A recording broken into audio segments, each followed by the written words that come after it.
बाडरे में national bank समेत बिन बैंकन जा एटीएम बंद होजण खिलाफ पाकिस्तान पीपल्स पार्टी पारां सिटी सदर डॉक्टर मुनीर अहमद शेख साहब की अगवाणी में नेशनल बैंक आॾो एहतजाजी मुज़ाहिरो कयो वियो। मुज़ाहिरे में पीपी अगवाणा ऐं कारकुननि खां अलावा मुख़्तलिफ़ सियासी समाजी तंज़ीमुनि जे अगवाणनि एडवोकेट सिराज अहमद सूमरो, ख़ालिद हुसैन फुलपोटो, नूर मोहम्मद बुलेदी ऐं शहरनि वॾे अंग में शिरकत कई।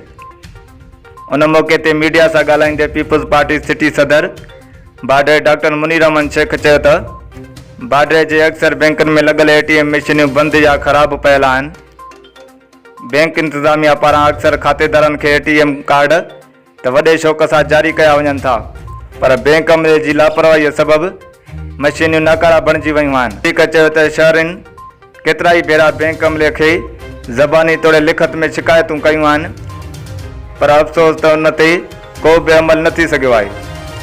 हिननि गवर्नर स्टेट बैंक ऐं नेशनल बैंक तौरु ख़ुशहाली बैंक जे अख़्तियारनि खां मुतालबो कयो आहे त बाडरे जी बैंकुनि जूं नाकारा बणियल एटीएम मशीनियूं ठाराए खातेदारनि वापारियुनि तौरु आम शहरनि खे परेशानीअ खां बचायो वञे।